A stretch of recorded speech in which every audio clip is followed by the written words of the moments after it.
Types of prokaryotes. Prokaryotes are the simplest organisms that adhere to biology's definition of life. Some characteristics common to all organisms: organization, order, adaptation, response to the environment, regulation, energy processing, growth and development, reproduction. Prokaryotes.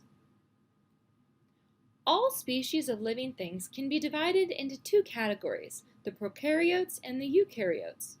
This chapter is about prokaryotes, which are all microscopic and made up of only one small, simple cell. In contrast, we are eukaryotes. Our cells are larger, more complex, and work together to form large structures like our bodies. This picture shows a eukaryote investigating a body of water that's full of prokaryotes. Prokaryotes are the simplest living organisms. They're microscopic, but what they lack in size, they make up for in numbers.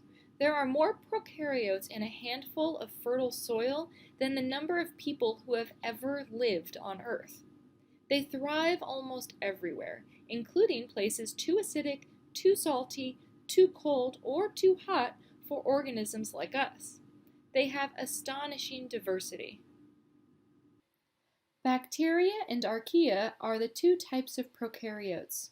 They are the simplest living organisms. Bacteria are found on all surfaces in our environment. Some bacteria cause human diseases.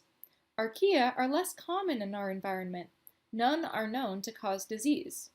Archaea are often found in environments too extreme for people to live, places that have no oxygen or no light, high or low pressure, high or low temperature, high or low pH.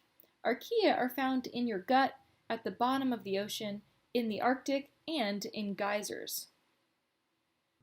Often we think of bacteria as being primarily harmful organisms. We think of them as germs. While there are harmful bacteria, most have no effect on us, and some are even beneficial. We depend on them.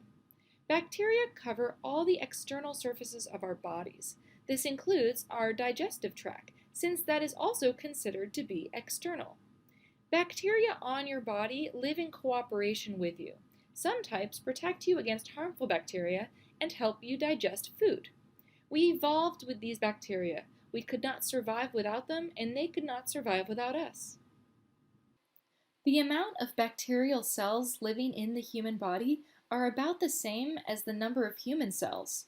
A 1972 estimate stated that the bacterial cells outnumbered human cells by a factor of 10, but that is no longer accepted. Bacteria have more unique genetic material than do our own genes, which allows them to create essential enzymes or products for humans. Here is a microscopic picture of bacteria on skin. Newborn babies get these bacteria from their mothers so that their digestive systems can function. There are also bacteria in many food sources, like yogurt and cheese. Bacteria in cheese induce fermentation, a process necessary to give cheese its characteristic flavor. We will learn more about fermentation in a future unit. Archaea were classified as bacteria until 1977, when they were separated from bacteria into their own domain or grouping. Many archaea are extremophiles, organisms that live in environments where life had been considered impossible. They have been found living in locales that are very hot, such as hydrothermal vents, and/or very acidic or basic. They can also thrive in solutions with high salt, methane, or heavy metal concentrations. Haloquadratum walsby is a very unusual archaea species that forms almost perfectly square, flat cells. The first cell was definitely a prokaryote, but was it more like bacteria or archaea? Currently, scientists favor the hypothesis that the first living cells evolved near hydrothermal vents. All living things have descended from archaea. We are more closely related to archaea than we are to bacteria.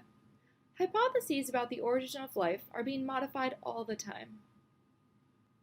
What does the phylogenetic tree diagram tell us about the domain of life, bacteria, archaea, and eukarya, that humans are most related to?